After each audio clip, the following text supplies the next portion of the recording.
Like many people around this country and around the world for that matter, I've been forced to self-isolate during this coronavirus scare. Sitting here, watching my retirement and my investments get flushed down the toilet, and basically my business is at a complete standstill right now with an uncertain future. I find myself retreating into my little personal library to pass time inside the comfort of some of these great books that I've collected and read over the years. Luckily, I have my own vegetable garden. I have fruit trees. I have a small flock of chickens. And, quite frankly, I have a freezer full of game meat and fish right now. So I'm going to be fine in that respect. And, things around the house like installing rack and pinion steering on my 70 Mustang, doing an axle swap on my Jeep, and cleaning out my rain gutters are going to keep me busy for the next couple weeks. So I have stuff to do. But in the evening, I can't stand watching another second of television or listening to the crap on the radio. So I've turned to my books. Rereading some of these great books and reflecting on some of the great hunting authors and the cartridges they used got me thinking, that most of these authors were very interesting characters that did some amazing things, but for the exception of Jack O'Connor, little attention has been paid to their preferred hunting cartridges. So in this video, I'm going to review some of the great hunting authors and the cartridges that they preferred. So get comfortable, make sure you stash your supply of toilet paper and hand sanitizer, because this is going to be a long video.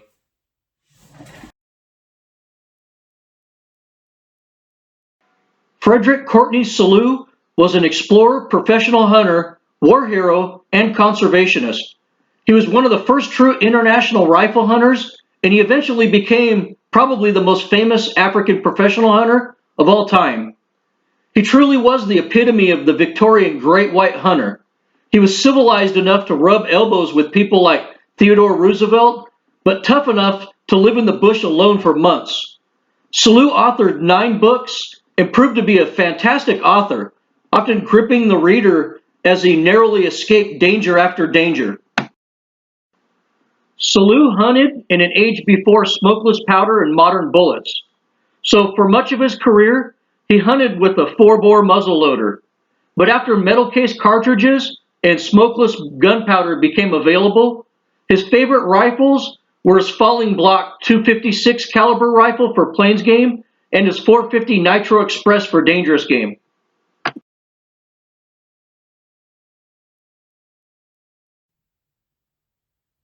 Not only a war hero and the President of the United States of America, Roosevelt is also known as one of America's most famous outdoorsmen and conservationists. Here in the States, Roosevelt loved his Winchester lever-action rifles, which he hunted with, fought wars with, and actually killed criminals with as a law enforcement officer. When Roosevelt went to Africa in 1909, Winchester armed him with lever-action rifles in .30-03 and the new .405 Winchester cartridge. The American public was wowed by accounts of Roosevelt killing rhino, lions, and hippos with his .405 Winchester. What many people also don't realize, because of all the hype around the Winchester lever actions, was that Roosevelt also brought a 500 .450 Holland & Holland double rifle with him that he could be seen holding in many photographs while on this African safari. Roosevelt also brought a Springfield 1903 chambered in .30-06. But what was Roosevelt's favorite rifles? Well, Roosevelt said the following: "The Winchester and the Springfield were the weapons that I always carried in my own hand, and for any ordinary game, I much preferred them over any other rifles. For heavy game, like rhinoceroses and buffaloes, I found that for me personally, the heavy Holland & Holland was unquestionably the proper weapon." So there you go, straight from the man's mouth. He preferred to use a big bore double rifle for the big dangerous game, and liked his Winchester lever guns and Springfield for everything else.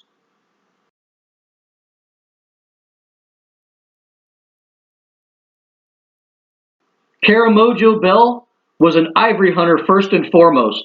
He killed well over 1,000 elephants. Everybody thinks Bell killed everything with his .275 Rigby, but that isn't exactly true. Bell also shot hundreds of elephants with his 6.5 by 54. And he used his .303, his .318 Wesley Richards, his .450-400 double, and the .416 Rigby. He realized that a perfectly placed brain shot with his 7mm or his .450-400 double killed exactly the same. Bell was a businessman first and foremost, so wasn't stuck on one cartridge. In his books, he clearly states that ammunition price, availability, and reliability were his biggest concerns. Military 7x57 Mauser ammunition was cheap, reliable, and highly available, so that's what he used most of the time. It really is as simple as that. After returning back to Scotland, Bell did much of his writing both in books and magazine articles. But Bell remained a shooter and a sportsman for the remainder of his life, even after he left Africa. Late in his life, after having the opportunity to experience more modern rifles and bullets, Bell had a different perspective. In 1954, for an article in American Rifleman, Bell stated that if he did his work in Africa today, he would choose a Winchester Model 70 rifle chambered in .308. So later in his life, he acknowledged that he liked the .308 better than the 7x57.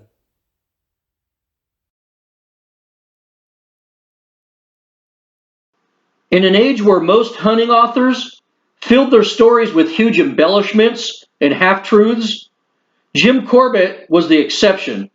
Corbett was a humble gentleman that showed great respect for the people of India and their wildlife.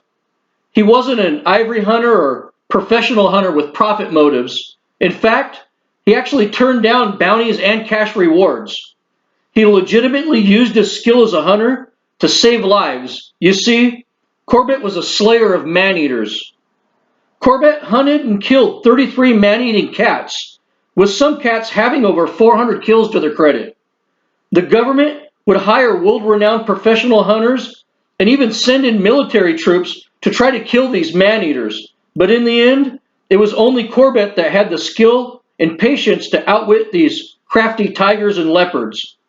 The people of India considered him a saint, although Corbett was very embarrassed by all this attention and didn't really like it. In the end, Corbett actually saved many more tigers than he killed, and was the biggest proponent of tiger conservation ever. The first national park in India was named in his honor. Out of all the hunting authors in history, and possibly all the hunters, Corbett was probably the greatest one in my opinion. To face down and kill a tiger that's eaten over 400 human beings at close range and at night while using yourself as bait?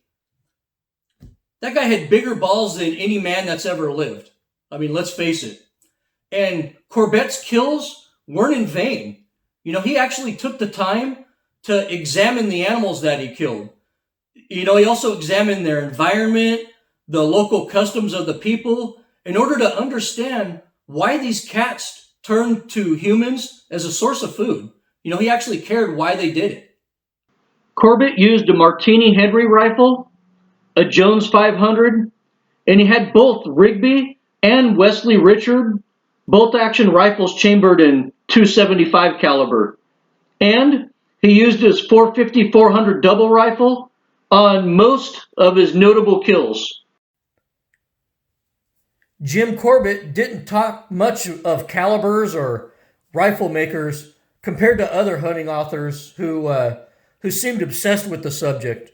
What we do know is that in his most famous book, Man-Eaters, Corbett states that the 450-400 rifle is a very efficient weapon and a good and faithful friend of many years standing. So Corbett, even more than his trusted 275 Rigby, seemed to have a bigger fondness for his 450-400 double rifle.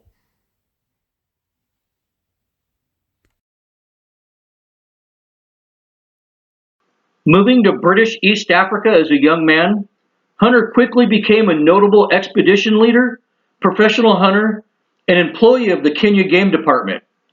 In his career, he wiped out huge portions of the rhino and elephant population in Kenya as part of a game management effort.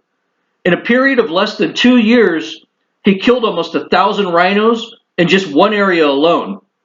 In his last years as a safari operator, after he saw numbers dwindle, he regretted what he did.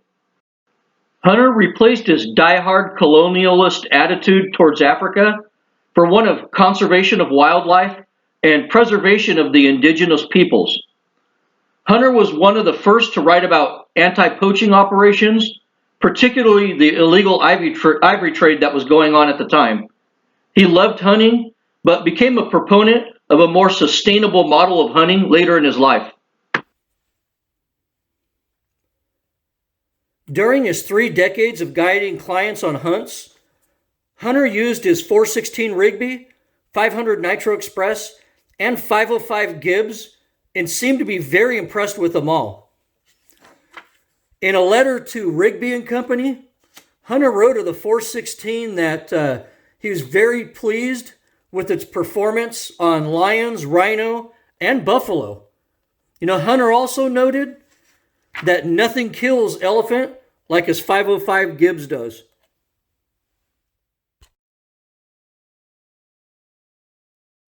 Ernest Hemingway was a man of international intrigue. He was a hunter, a fisherman, a soldier, a boxer, a matador, a spy, a celebrity, and one of the greatest authors to have ever lived. Hemingway wrote about hunting from a client perspective. Hemingway's unique writing style, with a very simple and direct prose, brought the hunt to life in a way readers never really experienced before.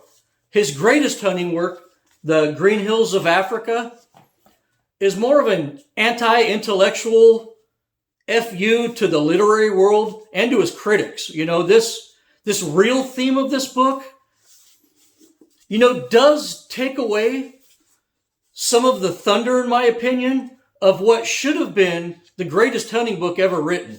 So Hemingway let his pride take away from this book, in my opinion. If you do get this book, though, get the new version with his second wife, Pauline's journal included for reference. So you could compare Hemingway's story to his wife's journal, and you can experience the adventure from 2 different perspectives in the same book. I actually enjoyed much of Pauline's journal more than Hemingway's actual story in this book. So I really recommend the newer version that has his second wife Pauline's journal accompanying the story in it.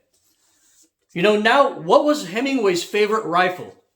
Well, Hemingway owned and gave away a lot of guns in his lifetime. Hemingway tended to look at guns as tools rather than status symbols. And he appreciated a good, reliable working man's rifle, to a fancy safe queen. Ironically, Hemingway seemed to have the same attitude towards people, too. Hemingway preferred his trusty Winchester Model 12 shotgun over all of the expensive English over-and-unders.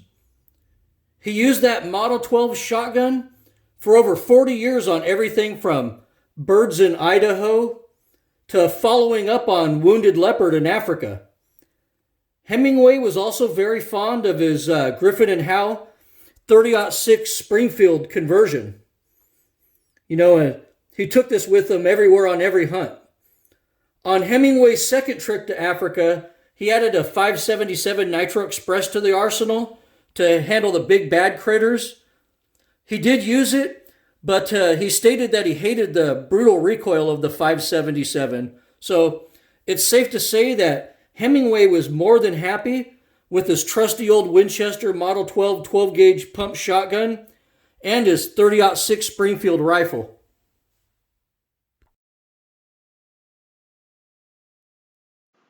Most professional hunters of the past were employed as either safari guides, game managers, or they were big ivory hunters. John Berger was different. He was mostly employed as a meat hunter that concentrated mostly on buffalo to feed militaries, mine workers, and railroad workers throughout Africa. As a result, Berger probably has more experience hunting buffalo than any human who has ever lived. He was also often hired to kill man-eaters and problem animals in Africa. Berger's greatest work by far is the book Horned Death. This book is an absolute wealth of knowledge and experience about hunting buffalo, but it's also a concise record of the best and worst of the human condition in Africa. I love that each chapter in this book is a different story, so it can be read and reread in pieces or in any order you want to read it in. Berger actually has a section in this book specifically about rifles, and even talks of debating the subject with the famous gun writer Elmer Keith. Even though he was the greatest, well, probably the greatest buffalo hunter of all time, he really didn't like big bore double rifles. He preferred very accurate bolt-action rifles in moderate calibers. He killed over 500 buffalo with his .333 Jeffrey. He shot most of the remainder of his buffalo with his .404 Jeffrey. So Berger clearly stated that the .333 Jeffrey was the finest, best all-around weapon capable of meeting any and every contingency when handled by an expert. Berger used his .333 Rigme for most of his longer shots and tended to use his .404 for those close encounters.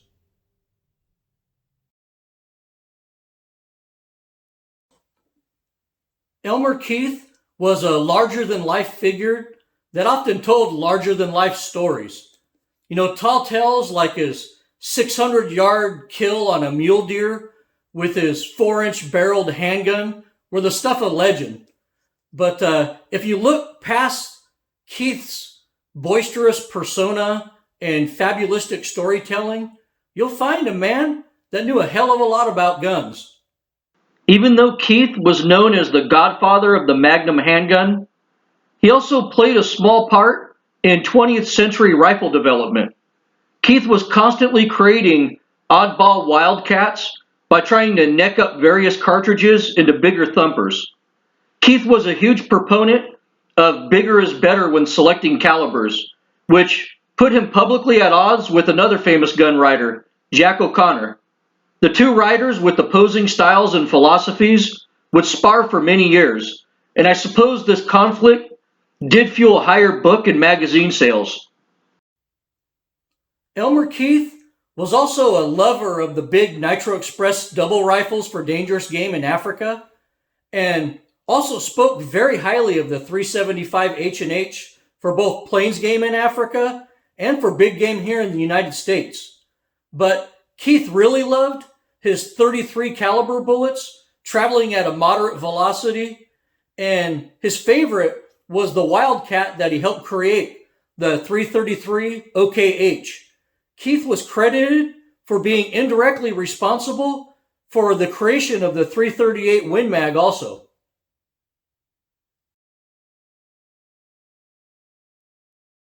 The hunting fraternity has a love-hate relationship with John Taylor. He was an accomplished hunter that actually recorded many astute and valuable observations on how bullets and calibers worked on game animals, and became the first person to numerically rate the stopping power of hunting cartridges. But you have to put it in context and understand that Taylor did much of his hunting as an illegal ivory poacher. You know, something not kindly looked upon by ethical hunters and sportsmen. Taylor is also one of the best-known safari authors at embellishing stories, which often made for a more interesting read. In the end, he was eventually ran out of Africa in disgrace over his refusal to pay bills, illegal poaching, and allegations of homosexual acts. Taylor's legacy in the hunting world is cemented not in his stories or his acts, but in his extensive research on the effectiveness of cartridges and bullets on different game animals. After extensive study on the stopping power of rifle cartridges, Taylor liked his 450-400 double rifle and the 375 H&H as a general all-purpose rifle.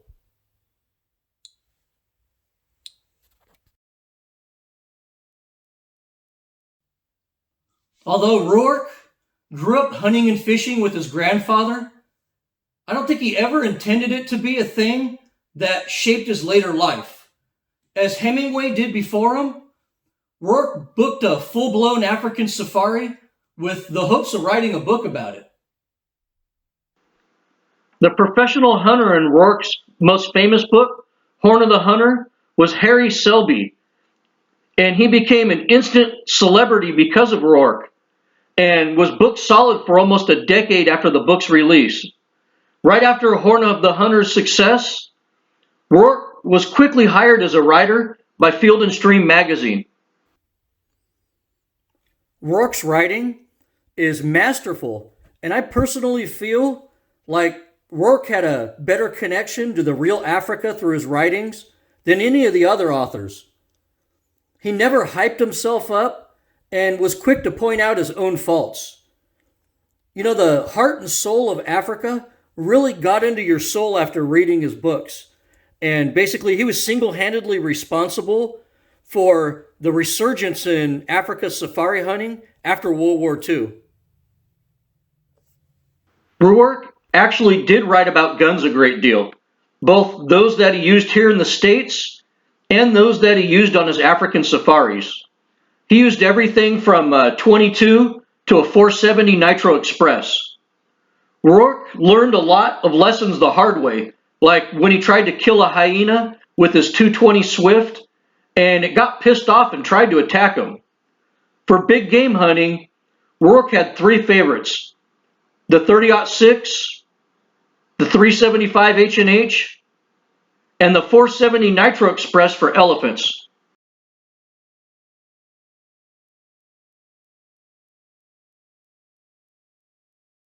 Jack O'Connor was the rifleman's rider that used the rifleman's rifle. A highly educated man, O'Connor was a skilled writer that wrote in a matter-of-fact manner. Over his lifetime, and with the backing of Outdoor Life and Winchester money, Jack traveled around the world and became one of the most accomplished international hunters in history.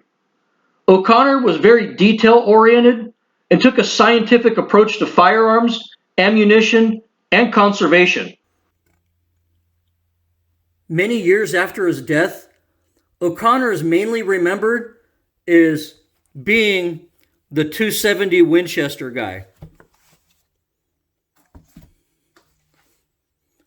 The modern-day hunting world seems to have revised history into a mold where Jack O'Connor thought that the .270 was the best round ever made and suitable for hunting everything.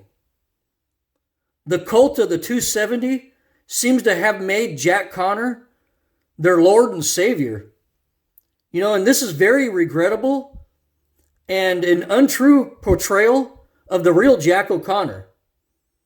One only has to read O'Connor's books and articles to understand that he was a huge proponent of using the appropriate cartridge for the animal being hunted. O'Connor was mainly a sheep and deer hunter, and he rightfully considered the .270 to be perfect for that, and even good in a pinch if he came across a bear, moose, or elk while out sheep or deer hunting. But O'Connor was also very fond of the 30-06, which he stated was the most versatile cartridge. When Jack went to Africa, his 375 H&H did most of the heavy lifting, and the really tough animals got a taste of his 416 Rigby. In fact, Jack O'Connor was single-handedly responsible for the resurgence of the 416 Rigby from near death as a cartridge. O'Connor shot his tiger and buffalo with 375 H&H and had very high praise for the cartridge. Many modern history revisionists also falsely portray O'Connor as being a proponent of the 270 because of its long-range capability. But once again, this is totally wrong. O'Connor wrote about how much he loathed long-range hunters many times, and O'Connor strongly believed in hunting within the maximum point-blank range of a cartridge. Yes, sometimes O'Connor could come across as a condescending academic blowhard, and that was probably his only downfall. But seriously, in the end, O'Connor will go down as one of the greatest hunting writers of all time, and probably the most misquoted rifle expert of all time. It's pretty safe to say that O'Connor wouldn't hesitate to step up to a 30-06, a 375 H&H, or his 416 if he needed to. But his famous Model 70s and 270 Winchester were definitely his favorites. In his book, The Complete Book of Rifles and Shotguns, O'Connor writes that if he were to hunt all over the world and he was only allowed to have one rifle, it'd be chambered in 375 H&H. But if he can hunt all over the world and were allowed to have two rifles, one would be 375 H&H and the other would be 270 Winchester. So a 375 and a 270 sound like a pretty damn good two rifle battery to me. Jack O'Connor's last safari to Africa, that he outlined in the 1970s editions of Outdoor Life, he specifies in it that he didn't even take his 270 to Africa at all. He brought his 338 Winchester Magnum and his 416 Rigby with him. And his wife Eleanor shot everything with her 30-06, so him and his wife weren't even using 270s on this trip. And here's another article by Jack O'Connor in Outdoor Life where he admits that after watching his wife shoot basically everything in Africa, she even killed a lion with her 30-06 rifle, that he had to concede that the 30-06 is the most versatile caliber for plains game in Africa. So, he was a big proponent of that. And also he gives more accolades in this article to the 416 Rigby, which he became very fond of.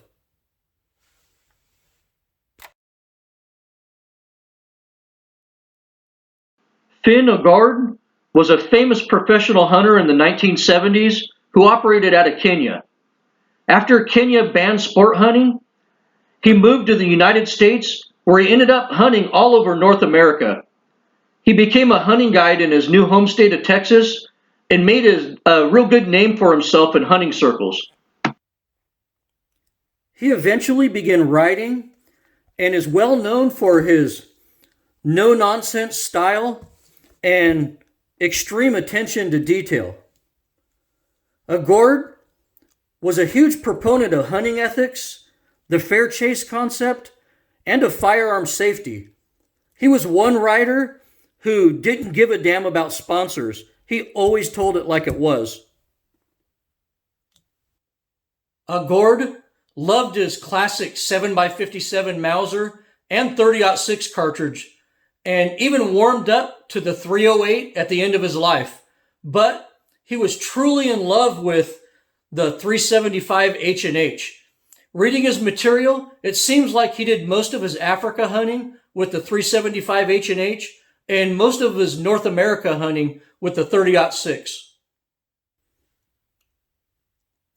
Aagaard preferred Mauser actions with heavier profile barrels on them.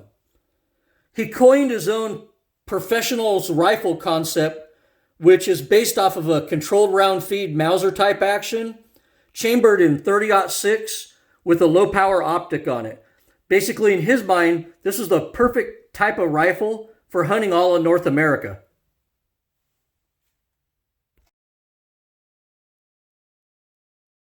Carmichael was a competitive shooter, turned writer, turned international hunter extraordinaire. His writing career with outdoor life took him on hunting adventures all over the globe, and he eventually became Jack O'Connor's replacement. After becoming the editor, Carmichael was quick to discredit O'Connor's favorite .270 and declared the .280 to be a much better round.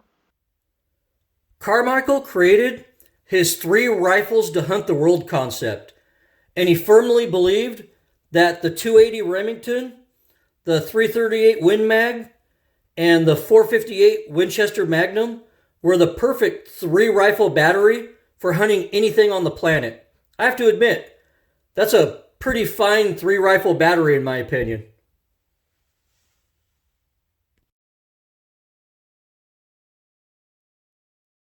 Not since Robert Rourke has a writer captivated the imagination of hunters like the writing of Peter Capstick.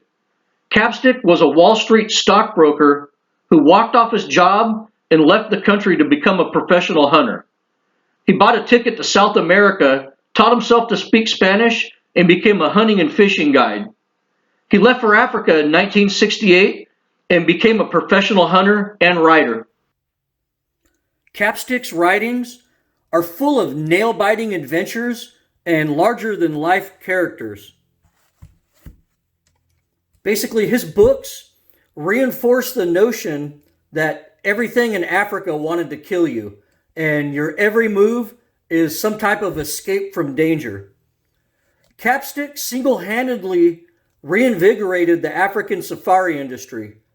But from an accuracy standpoint, Capstick's writings need to be taken with a grain of salt, as he was a legendary embellisher of the highest degree.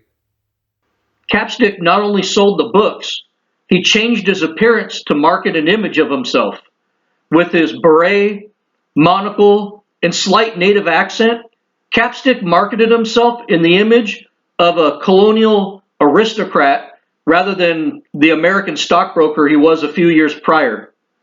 Capstick put on the costume and became the character in his own books. But as the years progressed, Capstick did a lot of hunting, gained a great deal of experience, and made a good name for himself in the African hunting industry. Capstick obviously didn't do everything he wrote about in his books, but even if only half of it is true, he lived an absolutely amazing life. Due to the books and his larger-than-life persona, he became somewhat of a celebrity. Inaccuracies aside, Capstick was actually a very gifted writer with the rare ability to make the reader feel as if they were there with him, facing death in the long grass. He's one of the few authors that you can actually read over and over. Capstick was also an industry innovator by being the first PH to make Africa hunting videos for sale to the public. Something that guys like Mark Sullivan made a lucrative career out of doing years later. Capstick used his 470 and 375 a great deal.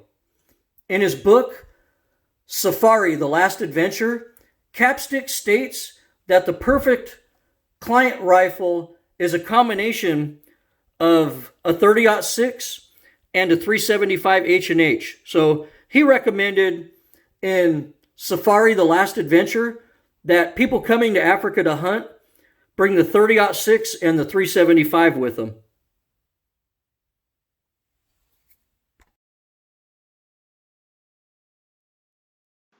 Jack Lott was a man of many talents. He was a skilled machinist, expert gunsmith, talented stockmaker, experienced hunter, good writer, and quite possibly even a mercenary and spy with his deep connections with the various bush wars and uprisings on the African continent. Regardless of all the talents and achievements over his life, Jack Lott is most famous for the 458 Lott cartridge that bears his name. While hunting in Portuguese East Africa, Lott was badly injured by a wounded Cape buffalo. According to Lott, in this 1992 edition of Hunting Horizons, Jack shot a buffalo that proceeded to get very angry, and it attacked Jack. Jack claims that he tried to follow up with carefully aimed shots on the buffalo, but the ammunition fired an underpowered, almost squib load. Jack claims that his subsequent testing revealed that the 458 Win Mag ammunition was inferior. Rumors soon proliferated that there was some kind of legal settlement between Lott and Winchester as a result, but that's nothing I can verify.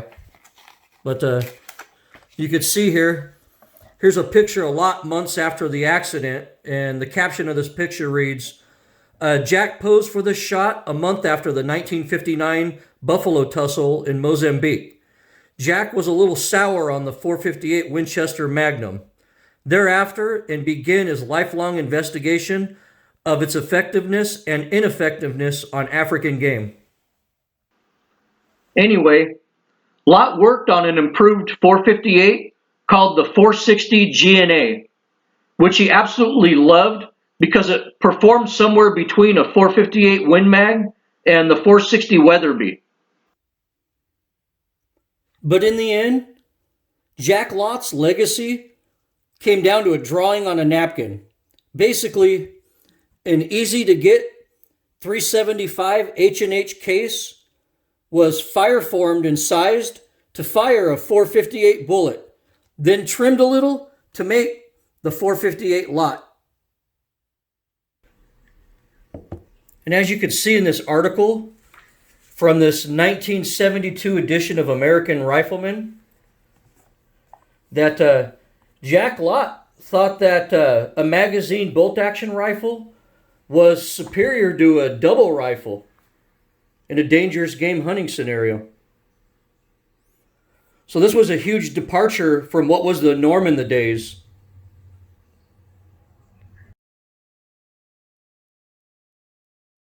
Terry Wieland is a writer, editor, and renowned hunter, but his real talent is his eye for fine firearms and his knack for cartridge capabilities. Terry is an expert authority on all rifles, from antique and collectible rifles to modern firearms and new cartridges. This expertise adds a great perspective to his books and articles that other authors before him just didn't seem to possess. Like most gun writers and hunters reflecting back on their experiences through the years, Wieland went full circle back to the 30-06. He recently wrote, "Today, the 30-06 is 113 years old, barely older than smokeless powder itself, yet it's still the best all-around big game cartridge that we have." Wieland also wrote, "If I had to choose one rifle for all of North America, I'd pick the 30-06. If I had to choose 5 rifles for North America, the first would be the 30-06. Coming from an expert like Wieland, who's used just about every cartridge imaginable, that's saying a great deal for the 30-06. For dangerous game rifles in Africa, Wieland seems to like the 458 Ackley or Lott a lot.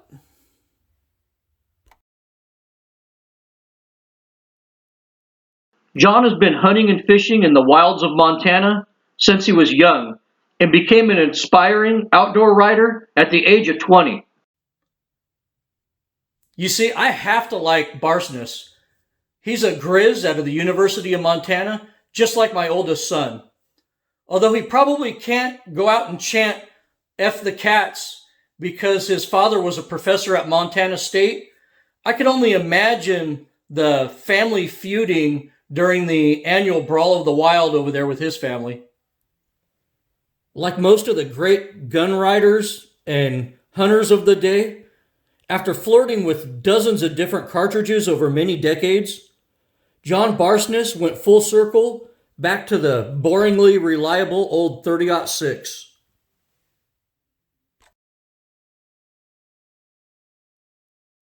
Craig Boddington has a very long and respected career and is held in very high regard in the hunting world. He started as a U.S. Marine and writer and is currently the guru of everything hunting related. Craig Boddington is a to-the-point, matter-of-fact kind of writer. He doesn't embellish or add a bunch of drama to his writings, which is pretty smart in the internet era where anybody can go online and verify information. But because of this, his style of writing can seem a little bit dry at times. But if you pay attention, you'll be rewarded with a lot of valuable tidbits of wisdom that come from Boddington's extensive experience. Also, when reading Boddington's books and magazine articles, you don't have to filter through a bunch of BS, and you could trust that what Boddington is saying is the truth. But Boddington's success seems to come at a price. He gets so many sponsorships from so many companies in the hunting industry that his writings and TV shows can seem like one long infomercial at times. You know, one day he's pimping Ruger, the next day he's pimping rifles from Rigby. You know, then the next day his show seems to be an infomercial for legendary Arms Works rifles. But if you ignore the gear and concentrate on the hunting and cartridge talk, Craig actually has a lot to teach. You know, he's very well spoken and respectful. Even when debating rabid liberals on TV, he comes across well. Boddington has done a great deal for hunting rights, Second Amendment rights, hunting ethics, conservation, and is a fantastic public image for the hunting world. Like most great hunters and hunting writers and authors, Boddington, even though he's tried countless different cartridges over the years, especially with all of his sponsorships, he seems to have gone full circle back to the 30-06 as the best Plains game cartridge. And Boddington also happily uses the 375s and the 416s for the bigger stuff. And Boddington actually did something awesome in his book, Safari Rifles 2. He actually surveyed over 100 reputable African PHs and asked what rifles they carried, and he published the results of that survey. This has been a question that was debated around the campfire forever, and Boddington actually gave us an answer in this book. In this survey, the 458s were the most common rifles carried by PHs, with the 458 Lott being the most popular. The 470 Nitro Express was the second most popular, and the 416s came in third. The biggest shock to Boddington, compared to his old surveys, was that more than 2/3 of the PHs were carrying bolt-action rifles rather than double rifles. For a medium Plains game, most PHs in the survey preferred the good old 30-06. Like I said, Boddington is a wealth of knowledge and takes a very professional approach in his delivery of information. People look at Jack O'Connor as the greatest American hunting writer of all time, but quite frankly, I disagree. Boddington has been in the business for the same amount of time that Jack O'Connor was, and he's still going strong. He's written 3 times more articles and many more books than O'Connor did. You know, and he's hunted more extensively across the globe and is more open-minded than all the other gun writers, in my opinion. So maybe it's time we start mentioning Boddington in the same breath as guys like O'Connor and Keith.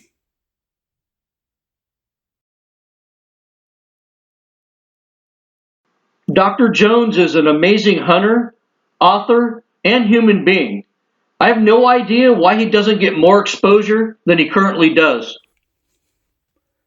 Some of Dr. Jones's books have too many religious moments, in my opinion, but a must read is the book One Man, One Rifle, One Land.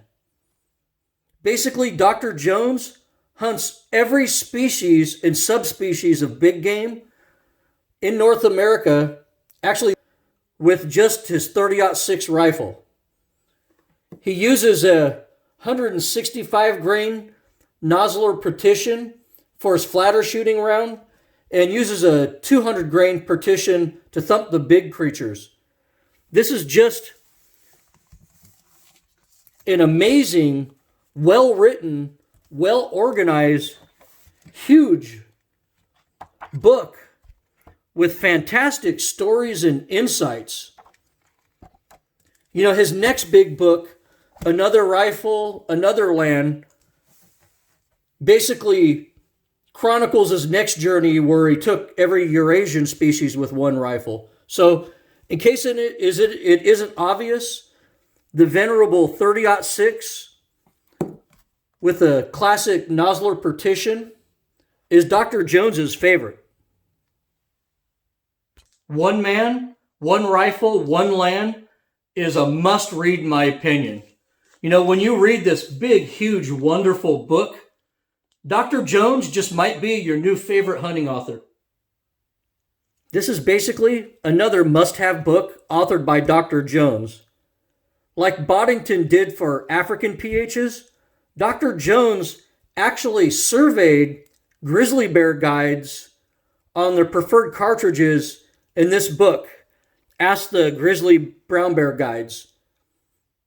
Basically, the majority of grizzly guides want clients to carry a 375 H&H. And the overwhelming majority of guides also use 375 H&H as their backup rifle.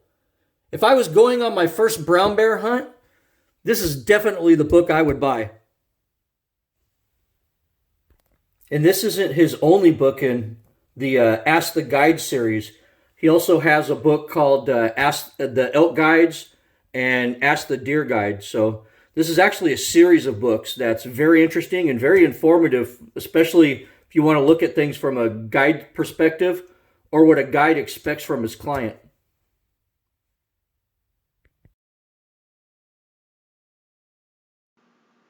Ron Spomer became a hunter at an early age, but unlike most gun riders, he also became a writer at an early age. Spomer's knowledge of the outdoors landed him jobs with various fish and game departments until his freelance writing and photography started to finally pay the bills. Spomer had a fantastic knack for connecting with the average reader in his numerous magazine articles, and his books are very insightful as well as educational. I mean, my son lives in Montana, and I'm up there a few times a year, and I've actually used this book to great effect. Just as the age of the magazine was almost dead, Spomer's career really exploded with his television presence on several popular hunting shows. Spomer was also quick to jump into the YouTube world, which really promoted his work. So what is Ron's favorite cartridge? Well, he'll most likely tell you that he doesn't have a favorite cartridge. But if you've been paying attention to him over the last few years, you know it's definitely the 280, preferably in the Ackley Improved.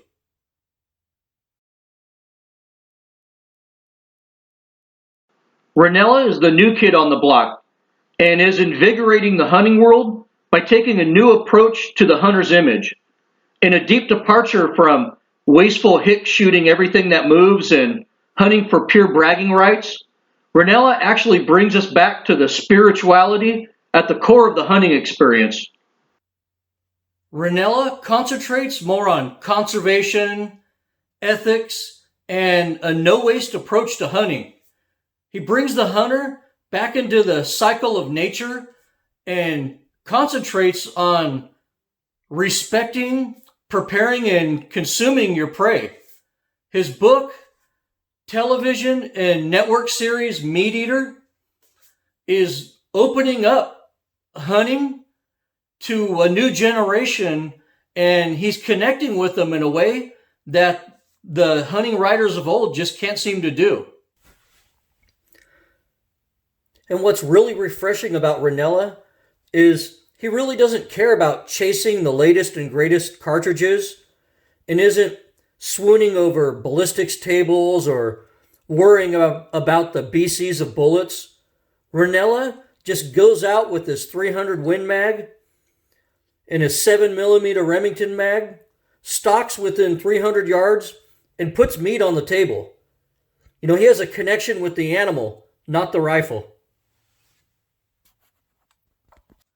His fresh approach to hunting puts more emphasis on the animal itself and its environment than it does on hunting gear and being in the record books. You know, in an age where the magazine writer is basically dead, Rinella found new ways to connect with hunters by using streaming TV, social media, live media casting, and marketing his books in a fresh new way. You know, if Rinella is the future of hunting, the future looks really bright. I realize that I left out literally dozens of great hunting writers like Bob Hagel, Mike Venturino, John Wooters, and guys like Jim Shockey, but I just didn't have time in this video to cover everybody. And speaking of guys like Bob Hagel, Mike Venturino, Ken Waters, and Al Miller, they contributed to one of the best gun books ever created, the book Big Bore Rifles and Cartridges. This book is 30 years old and is still the definitive compilation of big bore rifle data in the world. You know, it doesn't just contain load data and cartridge history. It also gives insightful real-world experiences of people actually using these great cartridges. And its contributors are all top-tier writers. So I hope I didn't bore you with this long video that I basically just threw together as a result of boredom while the world stands still waiting for the coronavirus scare to pass. At best, I hope you found this video a welcome diversion from all the crap going on right now. And as always, thanks for watching and good hunting.